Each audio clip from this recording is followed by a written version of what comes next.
Hi.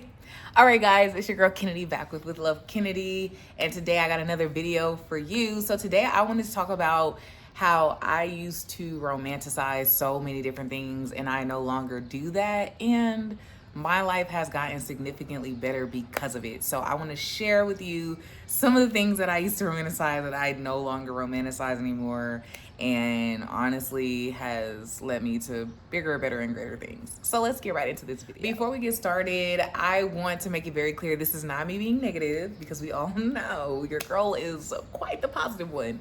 But this is just me like growing up and maturing and understanding what it means to be an adult, and to understand that yes, you can have these fantasies and these dreams and these aspirations, and yes, all these things are great, but what are you choosing to romanticize each and every day when you wake up in the morning? What things are you romanticizing that may not necessarily be the most conducive to you in your life? So I just kind of wanted to deep dive a little bit more into this video in regard to that, to just kind of like help you understand like some of the things that may not even really be necessary for you to be successful. So yeah, let's get into it. All right, so of course I got my notes right here. So the first thing I want to say that I no longer romanticize is being busy all the time.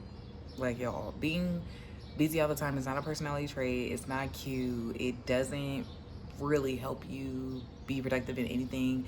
You're constantly just like running on zero energy, high energy output with no input whatsoever, because you need to recover, you need to restore your body. So yeah, like that to me is just so dead. Like never never, I do not find any benefit in being busy all the time. The second thing is chaotic routines. Like, why do I need to be doing 8 different things in one day? Like, let's be so real. Like, why does anyone need to be having chaotic routines where they're just doing all of these different things all of the time and none of the things correlate to one another? Baby, all you need is one workout, one coffee. Go work a little 4-hour shift. You don't need to work a 9-hour shift. Like, I don't know. And I guess it's easy to say as someone who like doesn't work a standard 9 to 5. Like, I will say that it's a blessing, but it's just kind of like everything has to match up to one another. Like, you don't need to be doing 8 million different things in a day to say that you have a routine. Like, your routine should make sense. It should be very simple. It should be easy. It should be very straightforward. So like, yeah, chaotic routines, we're not doing that. The third thing is waiting for motivation. What are you waiting for? Like, what are we really waiting for? And like, again, very easy for me to say. I feel like since I was 4 years old, like it's been kind of embedded in me to just like self-motivate. Self-efficacy is just like a very big thing for me. But like, you're wasting your time if you're waiting for someone to come around and give you the push. Like, yes, people are going to encourage you along the way, and I wish that for you. Like, people are going to lift you up and say, do this, do that, and like encourage you to achieve your dreams. But ultimately, at the end of the day, it really does come from the self, and it is very internal and visceral. And like, if you cannot find the motivation in yourself to be like, to take initiative, you're gonna be waiting forever, and no one wants to do that. So fourth is toxic gym culture. Your gym should not be a place that you live in. Like, you should not be addicted to the gym. Like, the gym is there to change your life. Fitness is there to encourage and change your life, not to be your life.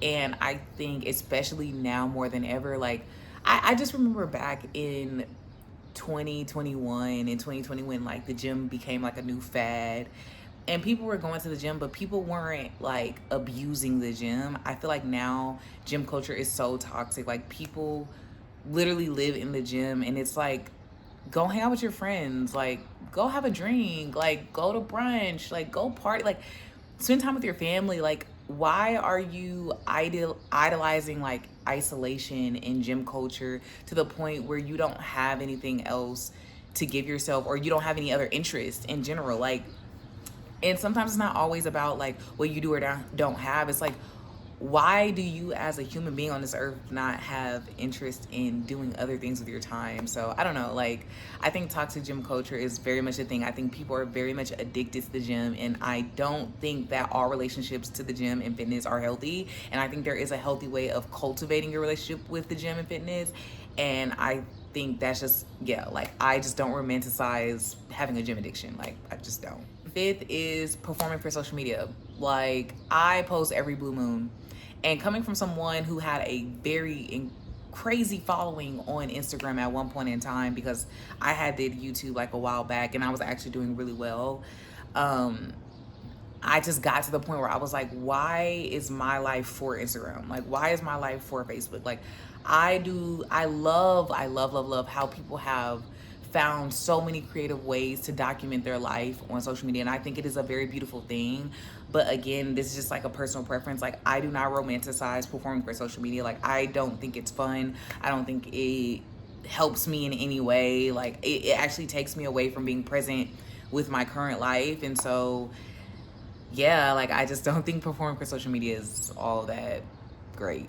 But yeah. Sixth is inconsistent self-care. Like, y'all, I know I don't have the perfect skin. I know I don't have the perfect hair, but like, at the end of the day, like, it means the world to me to stay consistent in my skincare routine, stay consistent in washing my hair every week, stay consistent in having my nails done, even though I need a refill right now. Like, I feel like, especially as a woman, like, if you're someone who says you want to live in your femininity and you want to feel like a woman, like, you need to prioritize taking care of your body. Like, whether that's taking like a bath every week, whether it's drinking tea to herbalize the insides of your body, like, you need to be constantly like getting massages or like doing yoga or like getting your hair done. Like, these are all things that need to be consistent, and it's kind of like not a negotiable after a certain point. And again, like, very easy for me to say, and also like I can practice what I preach also to an extent as well. But like, yeah, like, I just don't romanticize like a poverty mindset anymore. And I think there was a point in time where I did. And I think inconsistent self-care kind of equates to that. And so I kind of like just broke off from that altogether of like just being inconsistent with self-care. Yeah. Last but not least, low standards.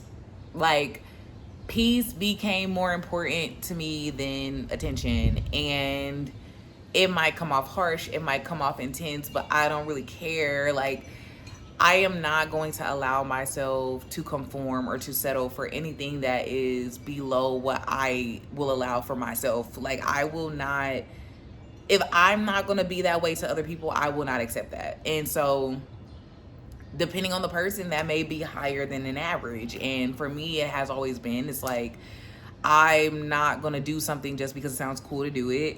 I'm not going to do something just because somebody else thinks it's a good idea. Like, no, I'm going to challenge the narrative constantly, always, because I need you to know, and I need myself to reiterate to myself and to everyone around me that my standards are extremely high and they will stay there and they will not go any lower. So yeah, low standards, we dump them. And honestly, overall, like, some things look very aesthetically pleasing online and actually don't feel good in real life. And take it from me, because I used to be that person. I used to be that person that felt like I had to do everything that I saw on social media, live the life that I saw on social media, and I was very unsatisfied and unfulfilled. And it is kind of like a gateway into a hell almost, because you're like looking at these people who are doing all these things, but they're only filming a segment of what is actually happening in their real life. And it's like they can present to you whatever they want to, similar to what I'm doing right now, like, to an extent. And so it's like, you have to be very realistic with yourself of like, what are you romanticizing and how does that actually apply to you as a person and as an individual? Overall, I think growing up is just realizing that you actually don't want chaos, you want peace, and you want to just live a life that feels very good for you. But yeah, this is my video and I hope you all loved it. Please comment down below what your favorite part is. Please like, subscribe to my channel, because y'all, we're about to go up. We're boosting the content, we're boosting the viewers, we're boosting the community. So please, please, please like, comment, subscribe. Go check out my program, my fitness program, on my Instagram page, Limitless Foundations. My Instagram is Kennedy the Limitless, at Kennedy the Limitless on Instagram. TikTok, you can find me there. And yeah, I will see you all in the next video. So keep glowing, keep growing. With love, Kennedy, and I will see you all next time.